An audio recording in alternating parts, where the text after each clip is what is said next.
Hello बच्चों, क्या हाल चाल है। आज हम वैद्युत रसायन चैप्टर के फर्स्ट वीडियो को देखेंगे। तो वैद्युत रसायन की यदि बात करें तो ये जो सेल दिखाई दे रहा है ये वैद्युत रसायन के ज्ञान से ही संभव है और सेल का हम विभिन्न उपकरणों में इस्तेमाल करते हैं, विभिन्न उपकरणों में इसका प्रयोग किया जाता है। लोहे पर जंग लगने का कारण भी हमको वैद्युत रसायन से मिला है। तो आइए स्टार्ट करते हैं वैद्युत रसायन। तो यदि वैद्युत रसायन की डेफिनेशन की बात करें तो वैद्युत रसायन रसायन विज्ञान की वह शाखा जिसमें विभिन्न रासायनिक प्रक्रम की रासायनिक ऊर्जा एवं विद्युत ऊर्जा के मध्य संबंध एवं इनमें अंतर परिवर्तन का अध्ययन किया जाता है, वैद्युत रसायन कहलाती है।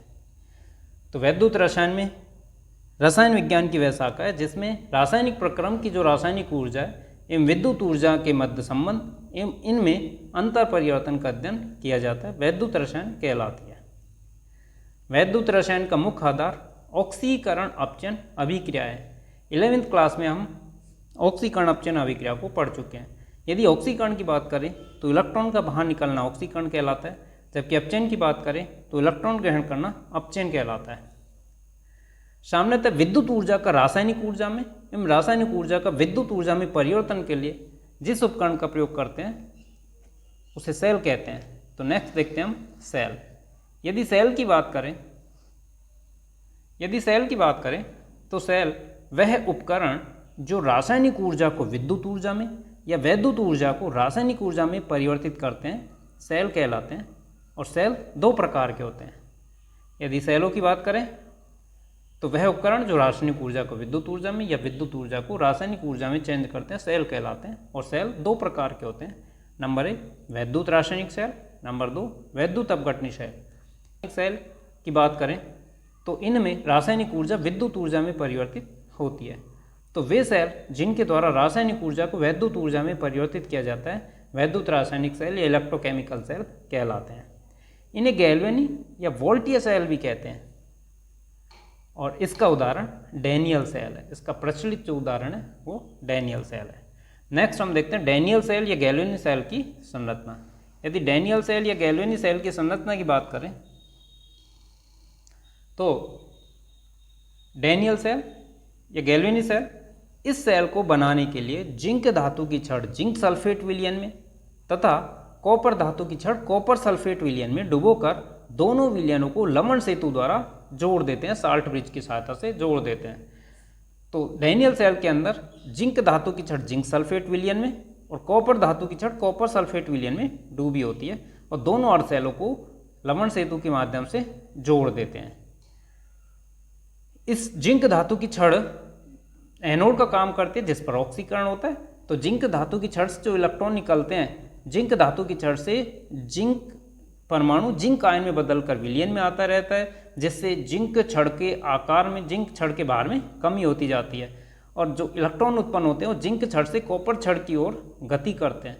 जबकि कॉपर छड़ जो सामान्यतः कैथोड का काम करती है उस पर अपचयन होता है। सामान्यतः विलयन से कॉपर आयन इन इलेक्ट्रॉनों को ग्रहण करके इस पर कॉपर छड़ पर निक्षेपित होते रहते हैं। नेक्स्ट डैनियल सेल को यदि और विस्तार से देखें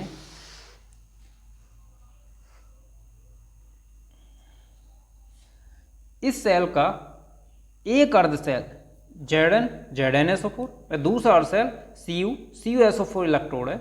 इन दोनों अर्ध सेलों को लवण सेतु द्वारा जोड़ने पर पूर्ण सेल बनता है। Zinc electrode, next zinc electrode पर जिंक का ऑक्सीकरण होता है और Zn2+ आयन विलयन में चले जाते हैं जिससे जिंक छड़ का भार कम हो जाता है। एनोड पर क्या होता है, ऑक्सीकरण होता है जिसमें जिंक परमाणु जिंक आयन में बदलकर विलयन में आते रहते हैं और ये दो इलेक्ट्रॉन निष्कासित करते हैं, दो इलेक्ट्रॉन बाहर निकालते हैं। इसे कहते हैं हम ऑक्सीकरण अर्धाभिक्रिया। जब जिंक छड़ से इलेक्ट्रॉन मुक्त होते हैं तो वे कॉपर इलेक्ट्रोड की तरफ जाते हैं। यहाँ कॉपर सल्फेट विलयन के कॉपर आयन इन इलेक्ट्रॉनों को ग्रहण कर अपचयित होकर कॉपर छड़ पर निक्षेपित हो जाते हैं। तो कैथोड पर क्या होता है, कॉपर का जो बना कैथोड होता है उस पर क्या होता है, अपचयन होता है और इस प्रोसेस में कॉपर आयन दो इलेक्ट्रॉन ग्रहण करते हैं और कॉपर परमाणु में चेंज होकर के कैथोड पर निक्षेपित होते हैं। ये अपचयन अर्धाभिक्रिया। पूर्ण सेल अभिक्रिया, नेक्स्ट पूर्ण सेल अभिक्रिया ऑक्सीकरण में अपचयन अर्ध सेल अभिक्रियाओं का योग होती है, जिसमें उपरोक्त दोनों ऑक्सीकरण और अपचयन अभिक्रियाओं को जोड़े तो पूर्ण सेल अभिक्रिया हमको प्राप्त होती है। जिंक सॉलिड कॉपर आयन से रिएक्शन करके zinc solid plus copper ion, ये जिंक आयन में ऑक्सीकृत होता है और कॉपर आयन जो होता है वो 2 इलेक्ट्रॉन ग्रहण करके कॉपर परमाणु में अपचयित होता है। जब जिंक आयन में कॉपर आयनों की सांद्रता 1 मोल प्रति लीटर हो तो सेल का विद्युतीय विभव 1.1 वोल्ट हो जाता है। यहाँ जिंक इलेक्ट्रोड पर ऑक्सीकरण क्रिया होती है, अतः यह एनोड कहलाता है। जिस इलेक्ट्रोड पर भी ऑक्सीकरण की क्रिया होती है उसे एनोड कहते हैं, ये आपको ध्यान रखना है। कॉपर इलेक्ट्रोड पर अपचयन क्रिया होती है, अतः यह कैथोड कहलाता है। तो वह इलेक्ट्रोड जिस पर अपचयन की क्रिया होती है, अपचयन की प्रोसेस होती है, उसे हम कैथोड कहते हैं। इसको हम एक छोटी सी ट्रिक के माध्यम से याद रख सकते हैं। यह आपको याद रखना है, एक शब्द याद रखना है, लॉन, LOAN, जिसमें L लेफ्ट या बायां, O ऑक्सीडेशन, ऑक्सीकरण, A anode, anode, N negative terminal.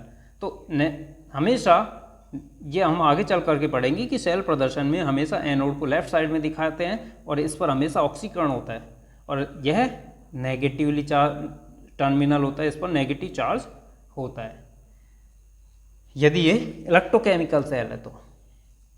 Next हम देखते हैं गैलियोनी सेल पर बाह्य विभव का प्रभाव।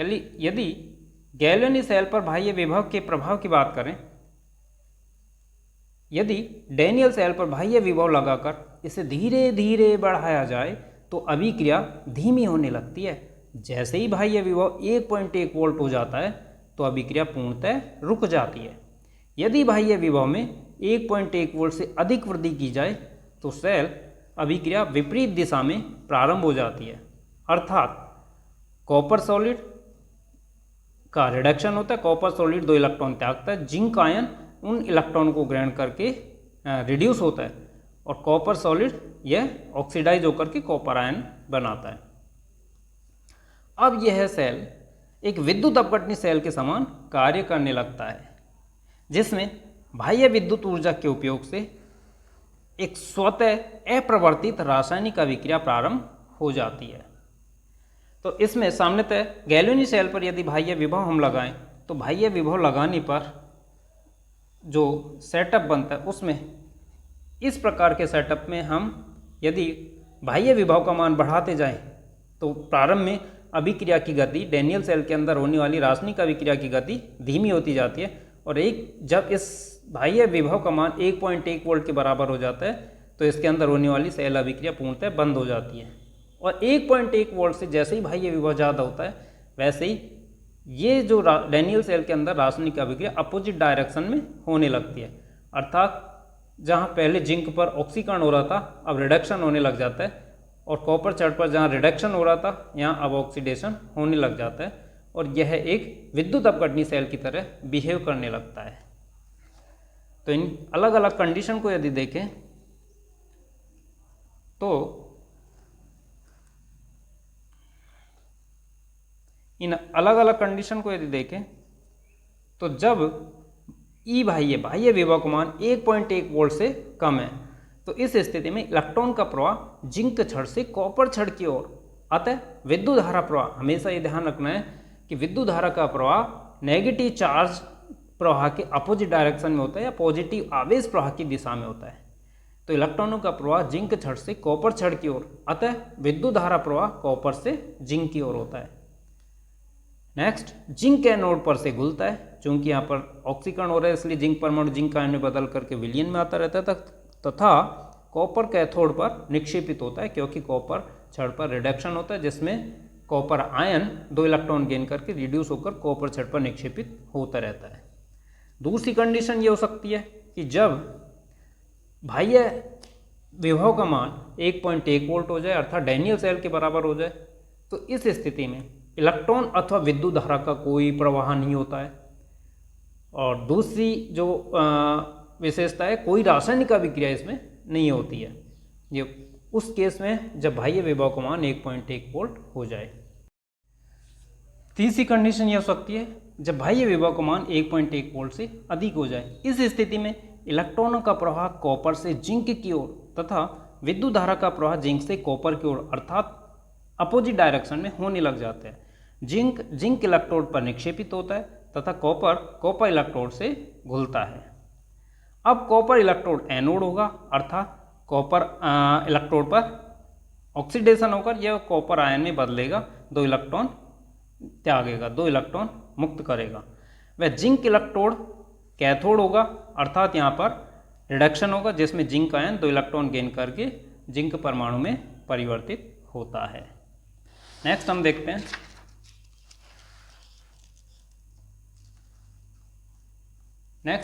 हैं सेल से संबंधित महत्वपूर्ण पारिभाषिक शब्द जो आपको याद रखने हैं, समझने हैं। तो सबसे पहले हम बात करते हैं अर्ध सेल। अर्ध का मतलब होता है आधा सेल। सेल में प्रत्येक पात्र, चाहे वो एनोड हो चाहे कैथोड हो, प्रत्येक पात्र जिनमें ऑक्सीकरण अपचयन होता है अर्ध सेल कहलाता है। तो सेल के अंदर जो 2 भाग होते हैं जिसमें एक भाग में ऑक्सीकरण होता है और एक भाग में अपचयन होता है, ये प्रत्येक भाग अर्ध सेल कहलाते हैं। अर्ध सेल में होने वाली अभिक्रिया अर्ध सेल अभिक्रिया होती है। ऑक्सीकरण है तो ऑक्सीकरण अर्ध अभिक्रिया, अपचयन है तो अपचयन अर्ध अभिक्रिया होती है। नेक्स्ट नंबर 2, एनोड व कैथोड। सेल के अंदर एनोड व कैथोड क्या होते हैं? सेल में जिस इलेक्ट्रोड पर ऑक्सीकरण होता है उसे एनोड तथा जिस इलेक्ट्रोड पर अपचयन होता है उसे कैथोड कहते हैं। ये आपको याद रखना है। उदाहरण के लिए डैनियल सेल में जिंक छड़ एनोड, क्योंकि जिंक छड़ पर अभी हमने देखा था जिंक छड़ पर ऑक्सीकरण हुआ था इसलिए एनोड, और कॉपर छड़ पर रिडक्शन हुआ था अतः यह कैथोड होती है। नंबर 3 बात करें लवण सेतु। अभी हमने देखा डैनियल सेल के अंदर परिपथ को पूर्ण करने के लिए हमने लवण सेतु का इस्तेमाल किया था। तो नेक्स्ट हम देखते हैं लवण सेतु। यदि लवण सेतु की बात करें तो लवण सेतु एक यू आकार की कांच की नली होती है जिसमें cashier, potassium chloride, potassium nitrate, ammonium nitrate आदि से संतृप्त एगार जेल भरा होता है और ये अक्रिय विद्युत अपघट्य होते हैं। नली के सिरे ग्लास वूल या कॉटन से बंद कर दिए जाते हैं ताकि इसमें भरा हुआ मटेरियल वो बाहर नहीं निकले। अगर लवण सेतु के कार्य की बात करें तो पहला कार्य या आंतरिक परिपथ को पूर्ण करता है। लवण सेतु के कार्य की यदि बात करें तो यह आंतरिक परिपथ को पूर्ण करता है और दूसरा कार्य दोनों अर्ध सेलों की विद्युत उदासीनता को बनाए रखता है। ये दोनों ही कार्य आपको याद रखने हैं। नेक्स्ट हम देखते हैं इलेक्ट्रोड विभव। नंबर 4 इलेक्ट्रोड विभव। यदि इलेक्ट्रोड विभव की बात करें, नेक्स्ट हम देखते हैं इलेक्ट्रोड विभव। यदि इलेक्ट्रोड विभव की बात करें तो किसी धातु तथा उसके आयन के विलयन के मध्य उत्पन्न विभवांतर को इलेक्ट्रोड विभव कहते हैं। यदि मान लीजिए हमने धातु की छड़ को उसके लवण विलयन में डाला, तो धातु की छड़ को उसके लवण विलयन में डालने पर या तो उस पर ऑक्सीकरण की क्रिया होती है या फिर रिडक्शन की क्रिया होती है। या तो वो इलेक्ट्रॉन गेन करके रिड्यूस होती है। यदि इलेक्ट्रॉन गेन करके रिड्यूस होती है तो उस केस में वह उस पर इलेक्ट्रॉन की छड़ पर इलेक्ट्रॉन की कमी हो जाती है जिससे उस पर पॉजिटिव चार्ज हो जाता है। दूसरी स्थिति ये हो सकती है कि वो इलेक्ट्रॉन त्याग करके ऑक्सीडाइज होती है। उस केस में सामान्यतः उस पर इलेक्ट्रॉन की अधिकता हो जाती है अर्थात वह नेगेटिव हो जाती है। तो कहने का अभिप्राय यह है कि छड़ तथा उसके विलयन के मध्य विभवांतर उत्पन्न हो जाता है। इसी को हम इलेक्ट्रोड विभव कहते हैं। अब ये 2 टाइप का हो सकता है ऑक्सीकरण विभव। यदि छड़ पर ऑक्सीकरण हो रहा है उस स्थिति में छड़ और उसके विलयन के मध्य उत्पन्न विभवांतर को ऑक्सीकरण विभव कहते हैं। यदि धातु छड़ पर ऑक्सीकरण होता है तो इसे ऑक्सीकरण विभव कहते हैं। कोई मेटल है वो सॉलिड स्थिति में वो इलेक्ट्रॉन त्याग करके यदि ऑक्सीडाइज हो रहा है तो उस स्थिति में धातु की छड़ तथा उसके विलयन के मध्य विभवांतर को ऑक्सीकरण विभव कहते हैं। अपचयन विभव की यदि बात करें, यदि धातु छड़ पर अपचयन होता है तो इसे अपचयन विभव कहते हैं। कोई इलेक्ट्रॉन गेन करके रिड्यूस होती है तो उस स्थिति में धातु की छड़ और उसके लवण विलयन के मध्य उत्पन्न विभवांतर अपचयन विभव कहलाता है। नेक्स्ट हम देखते हैं मानक इलेक्ट्रोड विभव। यदि मानक इलेक्ट्रोड विभव की बात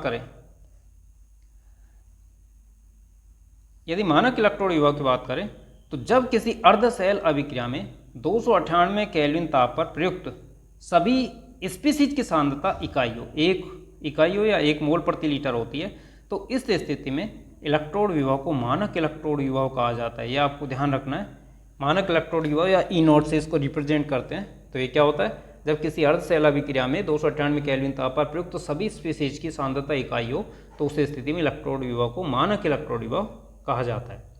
IUPAC के नवीन नियमानुसार मानक अपचयन विभव को मानक इलेक्ट्रोड विभव माना जाता है, यानी कि ई नॉट जो स्टैंडर्ड पोटेंशियल होता है ई नॉट रिडक्शन पोटेंशियल के बराबर होता है। ई नॉट रिडक्शन पोटेंशियल को ही ई नॉट इलेक्ट्रोड पोटेंशियल माना जाता है।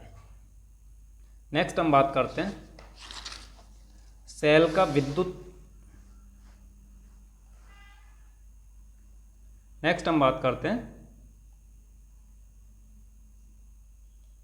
विद्युत वाहक बल या EMF, इलेक्ट्रोमोटिव फोर्स। सेल के दोनों इलेक्ट्रोडों के इलेक्ट्रोड विभव का अंतर सेल विभव या सेल का विद्युत वाहक बल EMF कहलाता है। इस समय सेल से कोई धारा प्रवाहित नहीं हो रही होती है। तो कहने का अभिप्राय है, जब सेल से कोई धारा प्रवाहित नहीं हो रही होती है तो उसके दोनों इलेक्ट्रोडों के मध्य विभव का अंतर विभवांतर सेल का विद्युत वाहक बल या इलेक्ट्रोमोटिव फोर्स या EMF कहलाता है। सेल विभव ज्ञात करने के लिए कैथोड के अपचयन विभव में से एनोड का अपचयन विभव घटाया जाता है। तो जब भी सेल का हम इलेक्ट्रोड विभव ज्ञात करते हैं, EMF ज्ञात करते हैं, तो वो सामान्यतः विभव मापी की सहायता से ज्ञात किया जाता है। तो एनोड का अपचयन विभव, सेल विभव ज्ञात करने के लिए कैथोड के अपचयन विभव में से एनोड का अपचयन विभव घटाया जाता है, अर्थात ई सेल बराबर E cathode minus E anode. मानक सेल विभव ई नॉट सेल बराबर E nought cathode minus E nought anode, या ई नॉट सेल बराबर ई नॉट दायां इलेक्ट्रोड ई नॉट दायां माइनस ई नॉट बायां।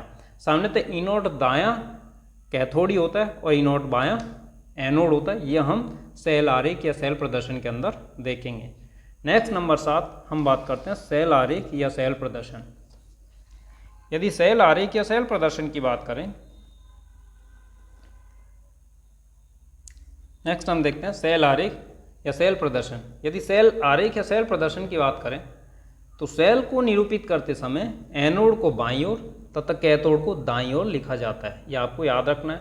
नंबर 2, एनोड को दर्शाने तो पहले धातु फिर धातु आयन को लिखते हैं और दोनों को खड़ी रेखा द्वारा प्रदर्शित करते हैं। जैसे कि डैनियल सेल में हम कैसे दर्शाते हैं, एनोड को Zn एक खड़ी रेखा और फिर जिंक आयन को लिखते हैं। नेक्स्ट, कैथोड को दर्शाने के लिए पहले धातु आयन और फिर धातु को लिखते हैं और दोनों को खड़ी रेखा द्वारा पृथक करते हैं। जैसे कॉपर आयन और एक खड़ी रेखा से दोनों के बीच में कॉपर आयन और एक खड़ी रेखा, फिर कॉपर को लिखते हैं। इस तरह से हम कैथोड का प्रदर्शन करते हैं। नेक्स्ट बात करें, यदि बात करें तो आयनों की सांद्रता को आयनों के साथ कोष्टक में लिखते हैं। इसको हम उदाहरण से देखेंगे। दोनों अर्ध सेलों को पृथक करने वाले लवण सेतु को दो समांतर खड़ी रेखाओं द्वारा दर्शाते हैं। उदाहरण के लिए डैनियल सेल की यदि बात करें तो जिंक का एनोड बना होता है, तो जिंक एक खड़ी रेखा फिर जिंक आयन और उसकी सांद्रता को कोष्टक में लिख करके प्रदर्शित करते हैं। कैथोड को कैसे प्रदर्शित करते हैं, पहले धातु आयन लिखते हैं, कॉपर आयन, उसकी सांद्रता को कोष्टक में लिखते हैं और एक खड़ी रेखा फिर कॉपर को प्रदर्शित करते हैं। दोनों के मध्य में लवण सेतु को हम दो ऊर्ध्वाधर लाइनों से प्रदर्शित करते हैं। दो ऊर्ध्वाधर लाइन ये लवण सेतु को रिप्रेजेंट करती है। दूसरे उदाहरण की बात करें, कोई सेल अभिक्रिया जिसमें copper solid Ag ion silver ion के साथ में रिएक्ट करके कॉपर आयन और सिल्वर परमाणु बनाता है, Ag सॉलिड बनाता है। तो इसके लिए अर्ध सेल अभिक्रियाओं की बात करें तो कैथोड पर रिडक्शन होता है जिसमें सिल्वर आयन इलेक्ट्रॉन गेन करके रिड्यूस होता है और सिल्वर परमाणु में परिवर्तित होता है। एनोड की बात करें तो एनोड पर ऑक्सीकरण होता है और ऑक्सीकरण में कॉपर सॉलिड 2 इलेक्ट्रॉन त्याग करके कॉपर आयन में ऑक्सीडाइज होता है। अतः उपयुक्त अभिक्रिया के लिए सेल आरेख क्या हो जाएगा, पहले हम एनोड का प्रदर्शन करेंगे और एनोड के प्रदर्शन में पहले धातु, उसके बाद में धातु आयन के बीच में एक ऊर्ध्वाधर लाइन हम प्रदर्शित करते हैं और बाईं ओर हम सेल के अतः उपयुक्त अभिक्रिया के लिए सेल आरेख हमेशा एनोड को बाईं ओर लिखते हैं, जिसमें पहले धातु फिर धातु आयन लिखते हैं, दोनों के बीच में एक ऊर्ध्वाधर लाइन खींचते हैं। इसी प्रकार से एनोड कैथोड का प्रदर्शन हमेशा दाईं ओर करते हैं, जिसमें पहले धातु आयन लिखते हैं फिर धातु को लिखते हैं, दोनों के बीच में एक ऊर्ध्वाधर लाइन खींचते हैं। ई सेल यानी कि सेल का विद्युत वाहक बल ई सेल बराबर ई दायां माइनस ई बायां। ई सेल बराबर ई दायां अर्थात दायां इलेक्ट्रोड, जो कि दायां इलेक्ट्रोड अर्थात कैथोड, माइनस ई बायां इलेक्ट्रोड अर्थात एनोड। दोनों के इलेक्ट्रोड विभव का अंतर को हम ई सेल कहते हैं। ई सेल बराबर ई दायां अर्थात कैथोड का इलेक्ट्रोड विभव माइनस ई बायां अर्थात एनोड का इलेक्ट्रोड विभव, दोनों का अंतर सेल का इलेक्ट्रोड विभव कहलाता है। इसको हम इस प्रकार से रिप्रेजेंट कर सकते हैं, E A G plus oblique A G minus E C U two plus oblique C U. तो इस प्रकार से ये सेल का इलेक्ट्रोड विभव होता है।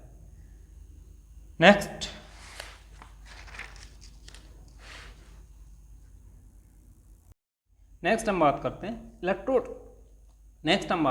इलेक्ट्रोड विभव का मापन।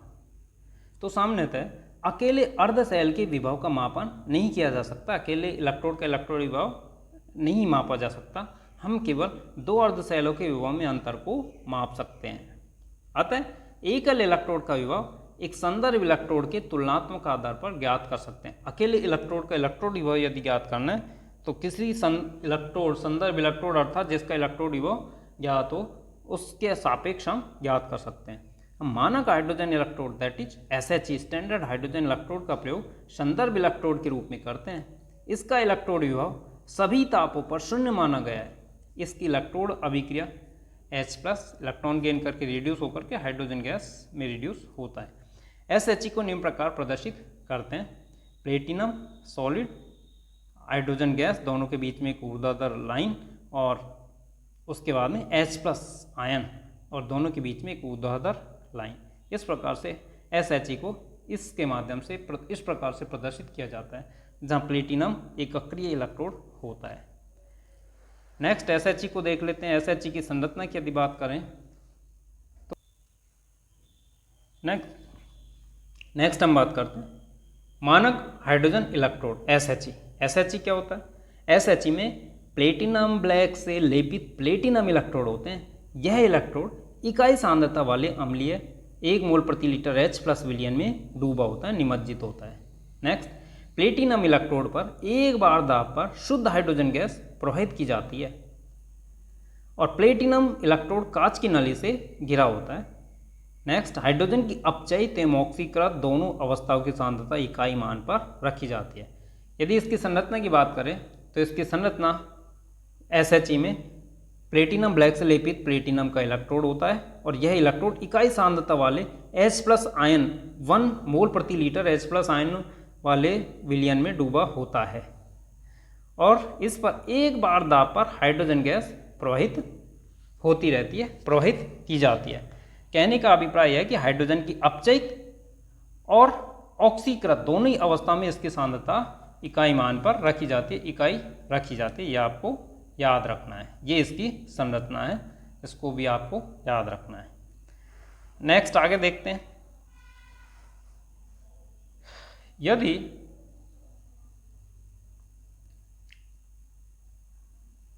हाइड्रोजन इलेक्ट्रोड को एनोड या संदर्भ अर्ध सेल तथा किसी दूसरी अर्ध सेल को, जब भी हमको अज्ञात इलेक्ट्रोड का इलेक्ट्रोड विभव ज्ञात करना है तो हाइड्रोजन इलेक्ट्रोड को एनोड जो संदर्भ अर्ध सेल तथा किसी दूसरी अर्ध सेल को कैथोड के स्थान पर लेकर जो सेल बनता है, अब इसका हम इलेक्ट्रोड विभव ज्ञात कर लेते हैं। मानक हाइड्रोजन इलेक्ट्रोड लवण सेतु दूसरी अर्ध सेल को जोड़ करके जो सेल बना है उसका 298 केल्विन पर EMF इलेक्ट्रोमोटिव फोर्स ज्ञात कर लेते हैं। दूसरी अर्ध सेल के अपचयन विभव के मान को दर्शाता है, क्योंकि हाइड्रोजन का इलेक्ट्रोड विभव तो शून्य होता है, तो जो भी EMF प्राप्त होगा वो दूसरी अर्ध सेल के अपचयन विभव ही होगा, दूसरी अर्ध सेल का रिडक्शन पोटेंशियल ही होगा। नेक्स्ट हम बात करते हैं, यदि दाहिनी ओर वाले अर्ध सेल की अपचयित एवं ऑक्सीकृत स्पीशीज की सांद्रता इकाई हो तो उपरोक्त सेल का विभव या सेल विभव दाहिनी ओर के अर्ध सेल के मानक इलेक्ट्रोड विभव ई नोड आर के बराबर होता है।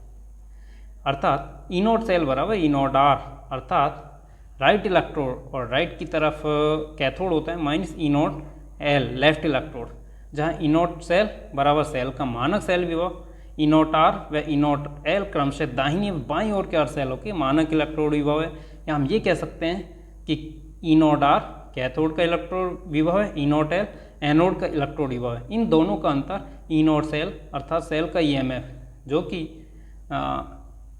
ई नोट आर के बराबर होगा, क्योंकि ई नोट एल जो लेफ्ट इलेक्ट्रोड अर्थात एनोड है उसको हमने हाइड्रोजन इलेक्ट्रोड को एनोड के रूप में इस्तेमाल किया गया है, तो सेल का जो ईएमएफ होगा वो ई नोट आर अर्थात कैथोड के इलेक्ट्रोड विभव के बराबर होगा। कैथोड के रूप में जो इलेक्ट्रोड प्रयुक्त किया गया उस अज्ञात इलेक्ट्रोड के इलेक्ट्रोड विभव के बराबर होगा।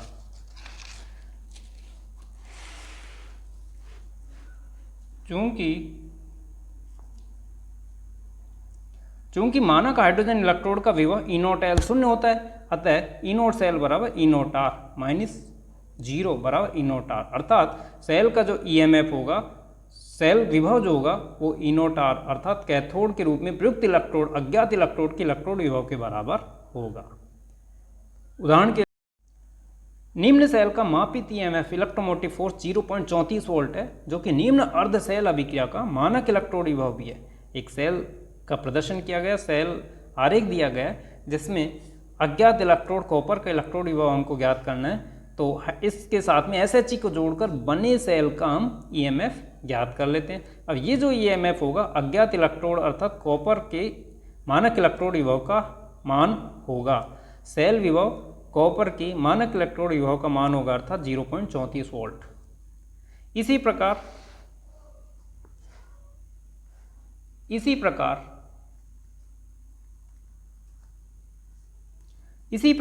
निम्न सेल का मापित ईएमएफ माइनस 0.76 वोल्ट है, जो कि निम्न अर्ध सेल अभिक्रिया के मानक इलेक्ट्रोड विभव है, जिसमें अज्ञात इलेक्ट्रोड जिसका इलेक्ट्रोड विभव हमको ज्ञात करना है जिंक इलेक्ट्रोड, उसको हम कैथोड के रूप में रखते हैं और इसके साथ में SHE हाइड्रोजन इलेक्ट्रोड को जोड़ करके बने सेल का हम ईएमएफ इलेक्ट्रोमोटिव फोर्स सेल विभव ज्ञात कर लेते हैं, जो कि हमको माइनस 0.76 वोल्ट प्राप्त हुआ।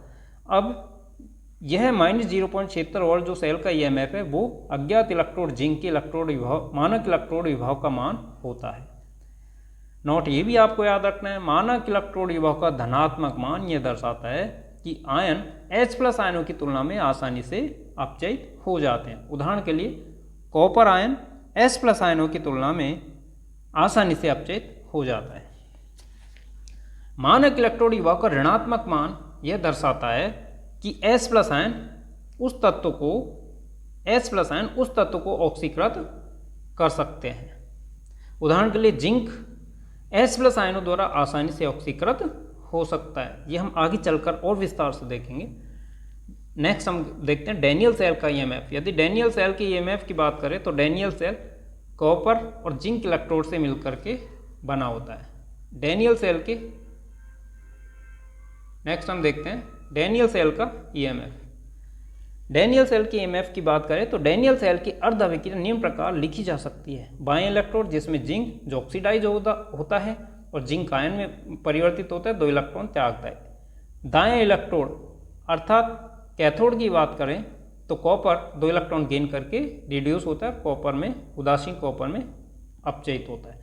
समग्र सेल अभिक्रिया दोनों को मिलाकर समग्र सेल अभिक्रिया हमको प्राप्त होती है, जिसमें जिंक सॉलिड ऑक्सीडाइज होकर के जिंक आयन बनाता है और कॉपर आयन रिड्यूस होकर के कॉपर सॉलिड बनाता है।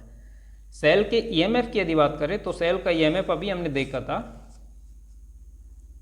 सेल के ईएमएफ की यदि बात करें तो सेल का ईएमएफ अभी हमने देखा था ई नोट सेल बराबर E nought R minus E nought L. यहाँ ई नोट सेल बराबर E nought cathode minus E nought anode होता है। कैथोड के रूप में कॉपर प्रयुक्त होता है, E nought Cu2 plus Cu minus E nought Zn2 plus Zn। अब कॉपर का इलेक्ट्रोड विभव जो हमको मिला था मानक इलेक्ट्रोड विभव 0.34 वोल्ट प्राप्त हुआ था और जिंक का मानक इलेक्ट्रोड विभव माइनस 0.76 वोल्ट प्राप्त हुआ था। इन मानों को रखने पर डैनियल सेल का EMF हमको प्राप्त होता है 1.10 1.1 वोल्ट प्राप्त होता है। नेक्स्ट हम बात करते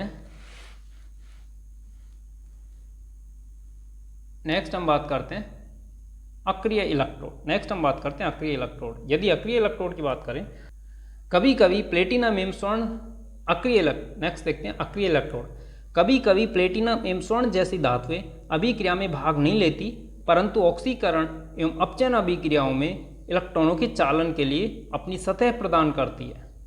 उदाहरण, निम्न अर्धशैलों में प्लेटिनम अक्रिय इलेक्ट्रोड के रूप में प्रयुक्त होती है। हाइड्रोजन इलेक्ट्रोड, जिसमें प्लेटिनम अक्रिय इलेक्ट्रोड होता है, H2 और H+ आयन, जिसकी अर्धाभिक्रिया H+ इलेक्ट्रॉन गेन करके रिड्यूस होता है हाइड्रोजन गैस के अंदर। इसी तरह ब्रोमीन इलेक्ट्रोड को हम कैसे प्रदर्शित करते हैं, प्लेटिनम सॉलिड और ब्रोमीन के बीच में एक ऊर्ध्वाधर लाइन और ब्रोमीन आयन के बीच में नेक्स्ट ऊर्ध्वाधर लाइन, जिसकी अर्धाभिक्रिया इस प्रकार से होती है, जिसमें ब्रोमीन इलेक्ट्रॉन गेन करके ब्रोमाइड आयन में रिड्यूस होता है। तो यहाँ पर दोनों ही अभिक्रियाओं में प्लेटिनम अक्रिय इलेक्ट्रोड के रूप में प्रयुक्त हुआ है, जिसमें ऑक्सीकरण एवं अपचयन अभिक्रियाओं में इलेक्ट्रॉन के चालन के लिए केवल ये अपनी सतह प्रदान कर रहा है, परंतु अभिक्रिया में भाग नहीं ले रहा है। नेक्स्ट हम देखते हैं मानक इलेक्ट्रोड विभव की उपयोगिता। इसकी निम्न उपयोगिताएं हैं जो आपको जानना अति आवश्यक है। किसी इलेक्ट्रोड का मानक इलेक्ट्रोड विभव 0 से अधिक होता है तो इसकी अपचयित अवस्था हाइड्रोजन गैस से अधिक स्थायी होती है। यदि इलेक्ट्रोड का मानक इलेक्ट्रोड विभव 0 से कम अर्थात नेगेटिव है तो हाइड्रोजन गैस उस स्पीसीज की अपचयित अवस्था से अधिक स्थायी होगी।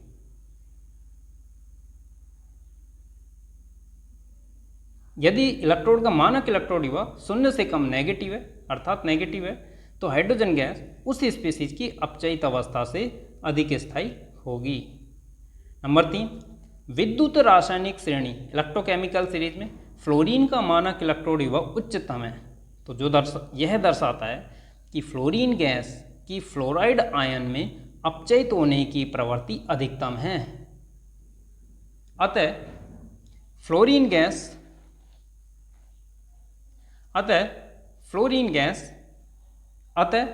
गैस प्रबलतम ऑक्सीकारक है एवं फ्लोराइड आयन F- दुर्बलतम अपचायक है, यह आपको याद रखना है। नेक्स्ट नंबर 4, लिथियम का इलेक्ट्रोड विभव न्यूनतम है। यह दर्शाता है कि लिथियम आयन दुर्बलतम ऑक्सीकारक है जबकि लिथियम धातु जलीय विलयन में प्रबलतम अपचायक है, यह आपको याद रखना है।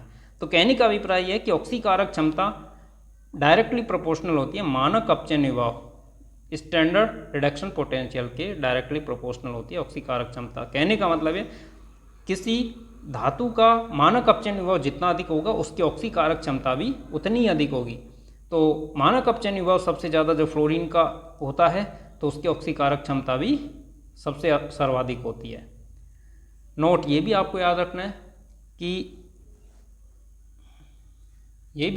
रखना है लिथियम प्रबल अपचायक एवं फ्लोरीन प्रबल ऑक्सीकारक होता है। लिथियम का मानक अपचयन विभव सबसे कम इसलिए वह प्रबल अपचायक, फ्लोरीन का मानक अपचयन विभव सबसे ज़्यादा इसलिए वो प्रबल ऑक्सीकारक होती है, क्योंकि ऑक्सीकारक क्षमता मानक अपचयन विभव के डायरेक्टली प्रोपोर्शनल होती है। नंबर 5, नेक्स्ट नंबर 5 देखें तो सारणी में लिथियम से फ्लोरीन की ओर जाने पर मानक इलेक्ट्रोड विभव के मान बढ़ते हैं। अभी हम विद्युत रासायनिक श्रेणी देखेंगे जिसमें लिथियम से फ्लोरीन की ओर जाते हैं तो मानक इलेक्ट्रोड विभव के मान बढ़ते हैं, फ्लोरीन के तो मैक्सिमम हो ही जाते हैं। अतः स्पीसीज की ऑक्सीकारक क्षमता बढ़ती है क्योंकि ऑक्सीकारक क्षमता मानक अपचयन विभव के डायरेक्टली प्रोपोर्शनल होती है। नंबर 6, कम मानक अपचयन विभव वाली धातु अधिक मानक अपचयन विभव वाली धातु को उनके विलयन से विस्थापित कर सकती है। उदाहरण के लिए जिंक धातु कॉपर सल्फेट विलयन में से कॉपर धातु को विस्थापित कर सकती है, जबकि कॉपर धातु जिंक सल्फेट विलयन में से जिंक को विस्थापित नहीं कर सकती, क्योंकि जिंक का मानक अपचयन विभव कॉपर की तुलना में कम है। तो कम मानक अपचयन विभव वाली धातु अधिक मानक अपचयन विभव वाली धातु को उसकी लवण विलयन से विस्थापित कर देती है, जिससे जिंक सल्फेट और कॉपर बनता है। परंतु कॉपर की क्रिया यदि जिंक सल्फेट से करवाएं तो कोई अभिक्रिया नहीं होगी, क्योंकि जिंक का मानक अपचयन विभव कम है, कॉपर का अधिक है, इसलिए कम अपचयन विभव वाली धातु को अधिक अपचयन विभव वाली धातु उसके लवण विलयन से विस्थापित नहीं कर सकती, इसलिए यह अभिक्रिया नहीं होगी। एक्स्ट्रा हम ये भी जान सकते हैं कि जिस धातु का मानक अपचयन विभव कम है वह एनोड के रूप में, और जिस धातु का मानक अपचयन विभव अधिक है वह सामान्यतः कैथोड के रूप में प्रयुक्त होती है। अगर हम दो इलेक्ट्रोडों को मिलाकर के सेल बनाएं तो कम मानक अपचयन विभव वाली धातु एनोड के रूप में प्रयुक्त होती है और अधिक मानक अपचयन विभव वाली धातु कैथोड के रूप में प्रयुक्त होती है। ये भी आपको याद रखना है। नेक्स्ट देखते हैं विद्युत रासायनिक श्रेणी।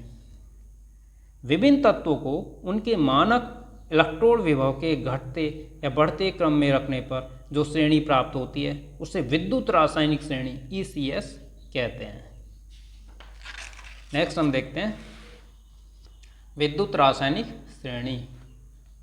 तो यदि विद्युत रासायनिक श्रेणी की बात करें तो इस विद्युत रासायनिक श्रेणी की एक छोटी सी ट्रिक है जिसकी सहायता से आप विभिन्न इलेक्ट्रोडों को क्रम के हिसाब से उनके मानक अपचयन विभव के क्रम के आधार पर याद रख सकते हो, जिसमें सबसे ऊपर सबसे कम मानक अपचयन विभव जो है वो लिथियम का है, तो इसकी मानक अपचयन विभव लिथियम का है, और सबसे ज़्यादा जो है वो सामान्यतः फ्लोरीन का है। तो नीचे जाने पर लिथियम से फ्लोरीन की ओर जाने पर ऑक्सीकारक क्षमता बढ़ती है, जबकि फ्लोरीन से लिथियम की ओर आने पर अपचायक क्षमता बढ़ती है। तो लिथियम प्रबलतम अपचायक होता है जबकि फ्लोरीन प्रबलतम ऑक्सीकारक होता है। तो इस क्रम को आप एक छोटी सी ट्रिक की सहायता से याद रख सकते हैं। लिथियम सबसे ऊपर है तो लेके बांसुरी काना मजे से आना मन जो करे तो फेंक दे कोई निगाहे सुंदरता पर प्यार भरी हुई। नेक्स्ट ये हाइड्रोजन तक हो गई। हाइड्रोजन के बाद में हम नेक्स्ट यदि देखें तो आगे देखिए,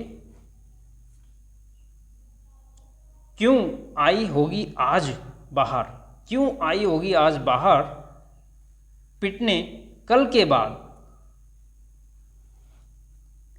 क्यों आई होगी आज बाहर पिटने कल के बाद और फिर से। तो इस ट्रिक के माध्यम से हम विभिन्न इलेक्ट्रोडों को उनके अपचयन विभव के आधार पर याद रख सकते हैं। यह आपको ध्यान रखना, जिसका अपचयन विभव न्यूनतम उसकी अपचायक क्षमता भी उतनी अधिक होगी। लिथियम का न्यूनतम है तो इसकी अपचायक क्षमता सबसे प्रबल है, जबकि फ्लोरीन का सबसे ज़्यादा अपचयन विभव है तो इसकी ऑक्सीकारक क्षमता सबसे अधिक है। नेक्स्ट हम देखते हैं अभ्यास। यहाँ तक पढ़ने के बाद आप बहुत सारी चीज़ों को सीख गए होंगे। तो आइए देखते हैं अभ्यास फर्स्ट। अभ्यास फर्स्ट में फर्स्ट क्वेश्चन है, डेनियल सेल को किस प्रकार व्यक्त किया जाता है। तो डेनियल सेल की बात करें तो जिंक धातु का एनोड होता है, कॉपर धातु का कैथोड होता है। एनोड को हमेशा बाईं ओर प्रदर्शित करते हैं, कैथोड को हमेशा दाईं ओर प्रदर्शित करते हैं। एनोड के प्रदर्शन पहले धातु फिर धातु आयन लिखते हैं और सांद्रता को धातु आयन के साथ कोष्टक में लिखते हैं। कैथोड के प्रदर्शन में पहले धातु आयन लिखते हैं, उसके बाद में धातु लिखते हैं, दोनों के बीच में एक ऊर्ध्वाधर लाइन खींचते हैं और धातु आयन की सांद्रता को कोष्टक में लिखते हैं। एनोड और कैथोड के बीच में लवण सेतु को दो ऊर्ध्वाधर लाइनों से प्रदर्शित करते हैं। इस तरह से हम डेनियल सेल को प्रदर्शित करते हैं। क्वेश्चन नंबर 2, गैल्वेनिक सेल में आयन किस इलेक्ट्रोड पर विसर्जित होते हैं। ये आपको याद रखना है, गैल्वेनिक सेल में किस इलेक्ट्रोड पर आयन विसर्जित होते हैं। तो वो कैथोड होता है, क्योंकि कैथोड पर रिडक्शन नहीं होता। रिडक्शन होगा तो इलेक्ट्रॉन गेन करके उदासीन परमाणु में परिवर्तित होकर के वो एनोड पर कैथोड पर निक्षेपित होगा। क्वेश्चन नंबर 3, इलेक्ट्रोड विभव को परिभाषित कीजिए। यदि इलेक्ट्रोड विभव की डेफिनेशन की बात करें तो धातु एवं धातु आयन के विलयन के बीच उत्पन्न विभवांतर इलेक्ट्रोड विभव कहलाता है। ये आपको इसकी डेफिनेशन याद रखनी है। क्वेश्चन नंबर 4, चार धातुएं A, B, C, D हैं। इनके मानक इलेक्ट्रोड विभव के मान क्रमशः 1.3 वोल्ट, -1.9 वोल्ट, +0.30 वोल्ट तथा -0.74 वोल्ट है। इन धातुओं की घटती हुई सक्रियता के अनुसार लिखिए। यदि धातु की सक्रियता अपचायक क्षमता की बात करें तो किसी धातु का मानक अपचयन विभव जितना कम होगा उसकी सक्रियता उतनी ज़्यादा होगी या उसकी अपचायक क्षमता उतनी ज़्यादा होगी, ये आपको याद रखना है। तो सबसे ज़्यादा सबसे कम अपचयन विभव की यदि बात करें तो -1.9 वोल्ट है, अर्थात बी धातु का है तो बी को सर्वाधिक सक्रियता गई। उसके बाद में डी का है, देन सी का है, और सबसे ज़्यादा जो अपचयन विभव है वो ए का है, तो इसकी सक्रियता सबसे कम होगी, ये आपको याद रखना है। नेक्स्ट क्वेश्चन नंबर 5 की यदि बात करें, next question number 5, copper sulphate विलयन से, next question number 5, copper sulphate विलयन से लोहा कॉपर को विस्थापित करता है किंतु सिल्वर नहीं, ऐसा क्यों? तो आंसर देखें, चूंकि Fe की ऑक्सीकृत होने की प्रवृत्ति कॉपर से अधिक है, हमको ट्रिक के माध्यम से इनका क्रम भी थोड़ा क्रम का आइडिया रखना है कि Fe कॉपर से कहाँ आता है, ऊपर आता है। तो कहने का मतलब है कि इसका अपचयन विभव कॉपर की तुलना में कम है, तो Fe की ऑक्सीकृत होने की प्रवृत्ति कॉपर से ज़्यादा है, अतः Fe कॉपर आयनों को कॉपर में अपचयित कर देता है और Fe2+ में ऑक्सीकृत होता है, CuSO4 plus Fe, FeSO4 plus Cu। दूसरी तरफ Ag की बात करें तो ये तो कॉपर से भी नीचे है, कहने का मतलब है कि इसका मानक अपचयन विभव कॉपर से अधिक है, तो Ag की ऑक्सीकृत होने की प्रवृत्ति कॉपर से कम है, अतः यह कॉपर को विस्थापित नहीं करता। क्वेश्चन नंबर 6 की बात करें तो Cu2 प्लस Cu तथा Ag प्लस Ag इलेक्ट्रोडों के मानक अपचयन विभव क्रम से 0.337 वोल्ट तथा 0.799 वोल्ट है, तो इस सेल का EMF ज्ञात कीजिए। तो यह आपको ध्यान से देखना है, कॉपर तथा Ag में से कॉपर अधिक विद्युतधर्मी दैट इज अधिक क्रियाशील है, और जो अधिक क्रियाशील है वो एनोड के रूप में प्रयुक्त होगा, जिसका अपचयन विभव कम है वो अधिक क्रियाशील होगा, जिसका इलेक्ट्रोड विभव कम है वो अधिक क्रियाशील होगा और वो एनोड के रूप में प्रयुक्त होगा। अतः सेल में कॉपर का एनोड तथा Ag का कैथोड होगा। अतः विद्युत वाहक बल की बात करें, ई नॉट सेल बराबर